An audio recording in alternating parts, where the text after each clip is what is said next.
Okay, so before we get started and we utilize the Part 1 WinZip software to convert your documents into PDF files, I want to make a note here. Some of you will have Microsoft Word documents versions where if you convert it to PDF right away, the hyperlinks will work. But some of you will have outdated versions of Microsoft Word, or you're using something else like Pages or a different word processing system. And if you are, that's fine. Then you can utilize the specific strategy. But I wanted to make that note first that some of you, if you convert it to PDF and it works, great. You don't really need to go out and buy these softwares. But if you convert it to PDF and you're utilizing an outdated version of the software, and you're having problems to get the hyperlinks to convert over to work in the PDF version, then this is the only time that you really will need the Part 1. Now, the Part 2, which deals with image PDFs, infographics, and things like that, you will need to have that piece of software. Okay?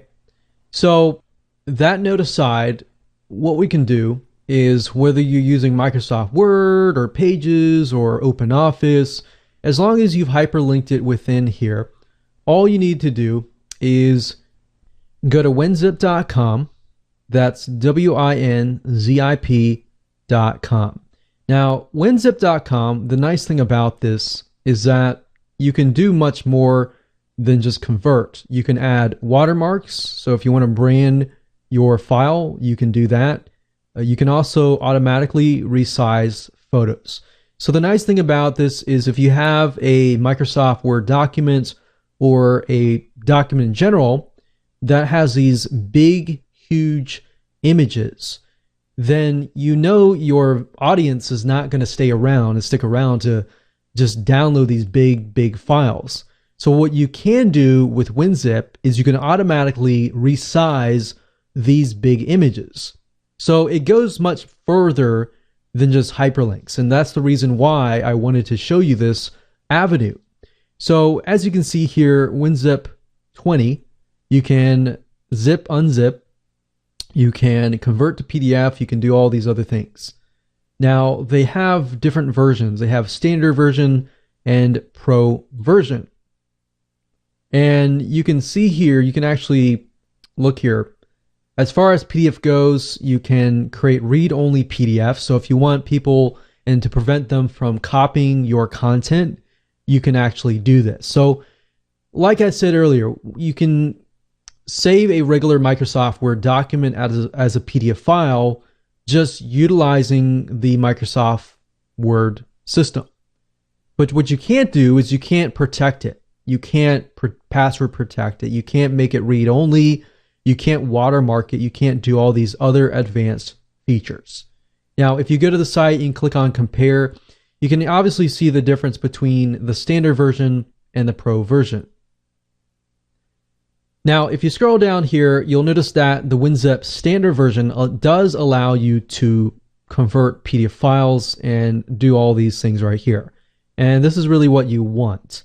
So you really don't necessarily need to have the pro version, because that's what you really want to do is just the PDF conversion, right? So in this case, you would only dish out about $30. So $29.95, that's $30. You can get that. You don't really need the $50 version. So I wanted to offer this to you as a different avenue that you could take if you didn't want to dish out, $50.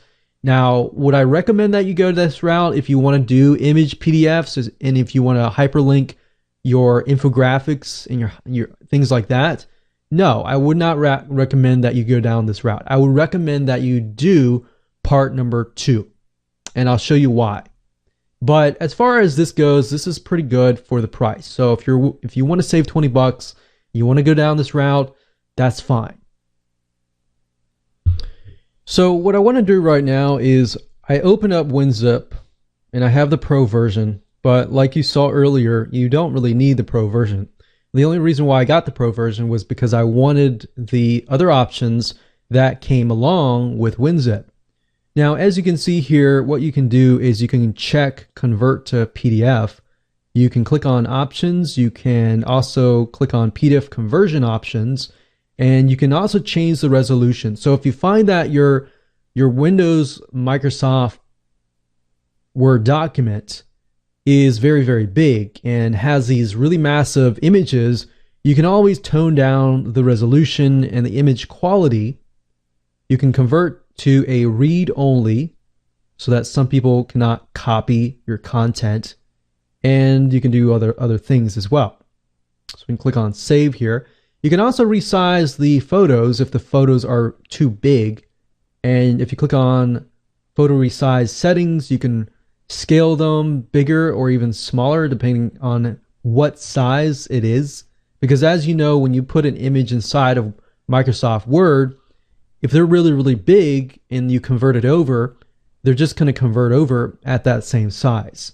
So these are just some things to think about as far as user experience. You don't want them to get to a point where they're downloading this massive file, essentially. So when you're done and you have chosen your options that you want, all you need to do is simply find the Microsoft Word document, as you can see here, and we can simply drag and drop it right here. So what's this doing right now? It's just converting the file to a PDF file. So I'm going to pause this video and we'll see you when it is complete. So actually it just finished just right now, and you can see your files have been converted. It has tried to compress it because it is WinZip. And that's the nice thing about using WinZip, is it does try to compress it a little further. So this is our PDF file, and I'm just going to drag it over here. And if we double click this PDF file here, we can see that the link is hyperlinking and it goes to Google. And there we go. So that works perfectly. That's the first option that you can take to convert your Microsoft Word documents to PDFs if you have basic hyperlinks and you want to save money and you're on a budget. Now, do I recommend this route if you can spend a little bit more money, maybe an extra 20 or 30 bucks? No, I recommend that you go on to the next video and try that, because what I'm about to show you is a software that is as powerful as Adobe Acrobat Pro, which costs about $400 to $500. And instead of spending that amount, you're going to spend a lot less. There are other softwares out there that I have tested that are just as expensive or more, that are about $100 to $200 to $300. This software I've used well over a decade, and it's one of the original softwares out there, and in my opinion, is one of the best. And it'll allow you to create hyperlinks for infographics, for images, and for any spot on the image that you want. So with that said, let's move on to the next video.